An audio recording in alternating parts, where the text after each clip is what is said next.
Bonjour à tous et à toutes, et aujourd'hui nous allons parler de K2000 et plus principalement des voitures de la série. Donc c'est pas une série que je préfère, malgré que j'aime bien certains épisodes, notamment les premiers épisodes de la saison 1. Mais du coup là on va se concentrer sur les voitures qui ont été utilisées dans la série. Du coup, le réalisateur Glenn Larson souhaitait en fait à la base une voiture futuriste. Et en voyant justement la dernière Pontiac Firebird arriver justement dans un salon, en fait c'était la troisième génération, la Trans Am, et bien du coup il va avoir un coup de cœur et il va décider de la prendre pour du coup représenter KITT. Le 16 avril 1982, les trois voitures qui furent commandées à Pontiac arrivent au studio. Ces trois voitures seront du coup construites par Michael Schaef, qui du coup était très connu à l'époque pour avoir construit les DMC-12 de Retour vers le futur.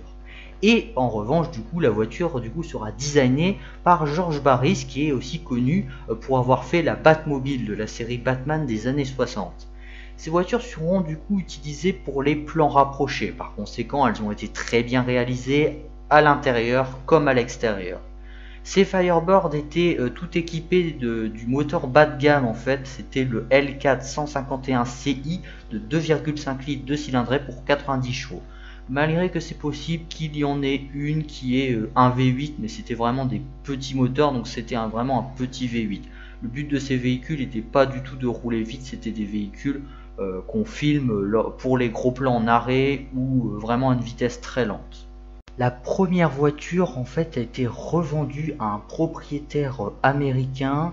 On est sûr et certain que c'est la vraie. En revanche, je n'ai pas de photo à vous présenter du véhicule, mais c'est sûr et certain que c'est bel et bien la première. La seconde, elle était du coup donnée à David Hasselhoff, qui joue du coup le rôle principal, Michael Knight. Et en fait, il va la perdre dans un incendie. Et d'ailleurs, quelques temps après, il va avoir une fan qui en fait va lui offrir une réplique parfaite de KITT. Et du coup, David Hasselhoff va la garder et ensuite la revendre pour une association humanitaire pour une somme du coup de 300 000 $. La troisième, en fait, elle a totalement disparu après la série et c'est bien probable en fait qu'elle ait été détruite puisque dans une interview, Michael Schaef a affirmé que une des trois voitures a été détruite lorsque la série fut terminée, puisqu'en fait elle était dans un état vraiment irrécupérable. Donc on n'est pas tout à fait certain, mais à mon avis, en fait, elle a été détruite. Après que les trois voitures furent du coup préparées, la production a été confrontée à un gros problème. La série multiplie les cascades et les courses-poursuites et trois voitures ce n'est pas du tout assez. De plus, les voitures n'étaient pas vraiment assez puissantes et ne pouvaient pas vraiment être utilisées pour ça. Il fallait du coup des voitures spéciales, des voitures de cascade. Le problème, c'est que en fait, ce sont des voitures neuves, les Pontiac Trans Am, et par conséquent, elles coûtent très cher. Et n'en acheter une certaine quantité, c'est une ruine pour la production.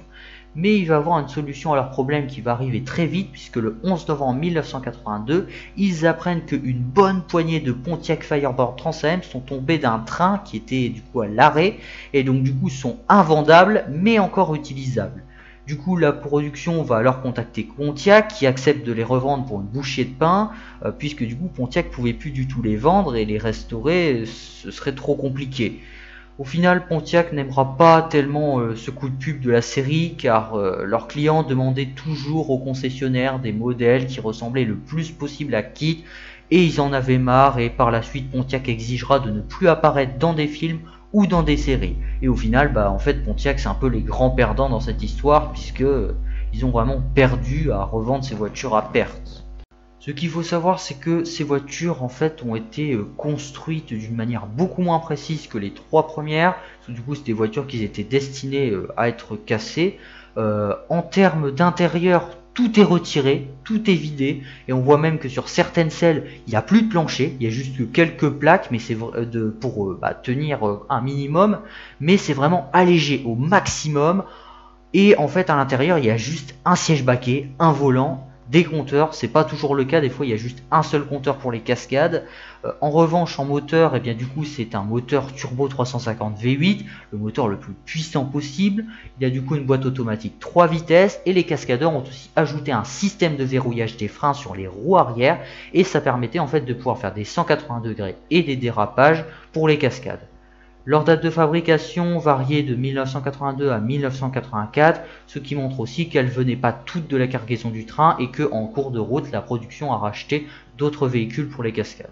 D'ailleurs, ces voitures de cascade font des fois des petites apparitions, on peut les reconnaître, puisque bien des fois le volant rectangulaire se transforme en volant rond, ce qui montre du coup que c'est pas réellement la même voiture. D'ailleurs, sur les scènes où la voiture roule toute seule, et bien entendu il y a quelqu'un qui la conduit, et en fait le siège conducteur est modifié, en fait le conducteur est couché, et du coup on ne le voit pas du tout, et on a du coup l'illusion que la voiture roule toute seule. On voit aussi que dans la série, la voiture peut aller à plus de 400 km/h. Bon, bien entendu, en réalité, les voitures allaient plutôt aux alentours de 130, 140, voire plus, mais on était très loin quand même des 400 km/h. Lorsque la série du coup fut terminée, ces voitures de cascade en fait ont été tous jetées, donc on en compte à peu près 17 environ, donc en gros au total il y aurait une vingtaine de voitures, moins les 3 du coup qui ont servi pour les gros plans, on en compte à peu près 17, mais c'était toutes des voitures qui étaient invendables et inhomologables. Cependant, il y en a certaines qui ont réussi à survivre, notamment une de 1984 qui en fait a été rachetée pour intégrer justement le musée Universal. Le fameux musée justement en plein air où les voitures sont immobilisées et on ne les entretienne pas, c'est-à-dire qu'elles ne roulent pas. Donc la voiture a resté 10 ans en plein air, pas protégée du tout, hein, c'est-à-dire que les gens pouvaient rentrer dedans, donc pour les gens sérieux ça allait, mais il y en a certains qui s'amusaient à dégrader la voiture. Après 10 ans d'exposition, du coup, elle sera revendue à un particulier, Joe Hutt, qui du coup la récupérera dans un état pitoyable. Hein. La voiture n'était même plus noire, elle était une sorte de gris, un peu gris-noir, elle avait vraiment perdu sa couleur. Du coup, il va la restaurer complètement, et aussi il avait affirmé qu'en fait à l'époque il avait récupéré à 804 km, c'était quand même exceptionnel. En même temps, c'était des voitures de cascade, hein, et c'était des voitures qui servaient de film, hein, qui servaient pas non plus pour faire beaucoup de kilomètres. Et d'ailleurs, je vous conseille de regarder cette vidéo de Jay Leno Garage, où justement le propriétaire explique toute l'histoire avec la voiture. Et du coup, cette vidéo m'a permis aussi en partie de faire la mienne. Donc je vous le conseille d'aller la voir, je vous mets le lien dans la description.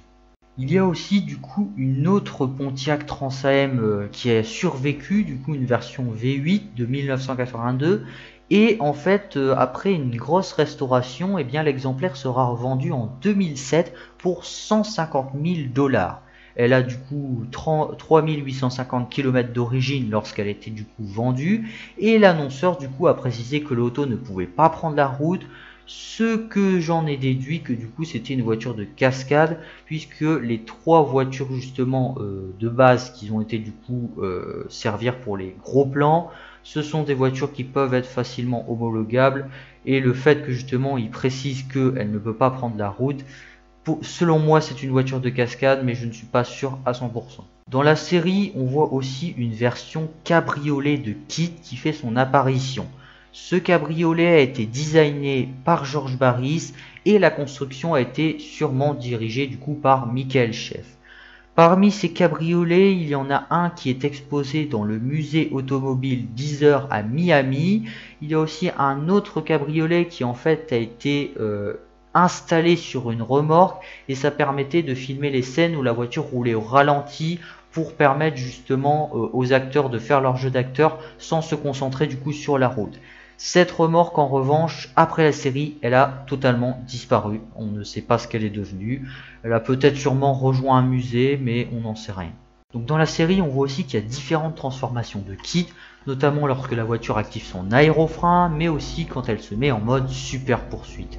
Et pour ce dernier cas, en fait, il y a eu 3 voitures qui ont été spécialement construites pour les phases du coup en mode super poursuite. Dans ces 3 véhicules, il y en a 2 qui sont toujours existantes. La première a été récupérée par le musée Volo Auto en Illinois. Elle a été du coup revendue le 19 septembre 2018 à un particulier. La seconde, elle est du coup de 1984, elle a refait surface également parce que du coup le propriétaire a décidé de la revendre, et du coup elle a été mise aux enchères en 2008.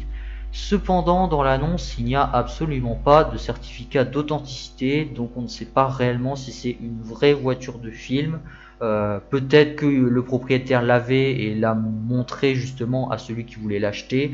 mais du coup on ne sait pas si c'est une vraie ou si c'est juste une réplique et que le propriétaire a menti. Bien entendu, je suppose qu'il y a encore des tas et des tas de Pontiac Firebird qui sont servis pour kit. Le problème, c'est qu'il y en a certaines qui ont été détruites et d'autres, on ne sait pas si elles sont authentiques. Il y en a aussi apparemment qui seraient en Angleterre et d'autres en Australie, mais je ne sais pas trop si c'est vrai ou pas. Et du coup, pour les véhicules secondaires de la série, que sont-ils devenus? Eh bien, pour le cas de Goliath, par exemple, en fait, le camion a totalement disparu. Pour Car, en fait, il y a eu 11 modèles utilisés au total. Certains ont été détruits dans la série, d'autres réutilisés pour kit, en fait, pour des raisons économiques. Car la production manquait énormément de voitures pour la série. Il fallait recycler un maximum pour espérer finir et avoir assez de voitures. Et du coup, pour Flag, le camion qui sert pour les réparations. En fait, il y a eu 4 types différents de camions qui sont servis pour la série. Et du coup, on va s'intéresser au quatrième type, du coup les GMC Général. La production en a du coup acheté 2 et du coup ils les ont peints en noir avec des bandes or. Ensuite, après que la série a été terminée, ces 2 camions ont été revendus. Il y en a un du coup qui a été repeint en rouge, il a servi dans d'autres films, puis après il a totalement disparu. Et l'autre en fait a été repeint en bleu. Après il a disparu, on ne sait pas trop où est-ce qu'il était à un certain temps. Puis très récemment, eh bien, il y a justement quelqu'un qui l'a retrouvé dans un champ en Idaho après 15 ans d'abandon. Et c'est Joe Hutt qui va du coup le racheter, c'est celui qui a retapé l'Aston Car de Kit après du coup son abandon chez Universal. Et actuellement, eh bien, ce camion est en cours de restauration. Merci d'avoir regardé la vidéo, si elle vous a plu, n'hésitez pas du coup à mettre un like, ainsi que à vous abonner pour ne rien manquer de mon contenu. N'hésitez pas aussi à mettre un petit commentaire et sur ce, on se revoit dans quelques temps. Bye!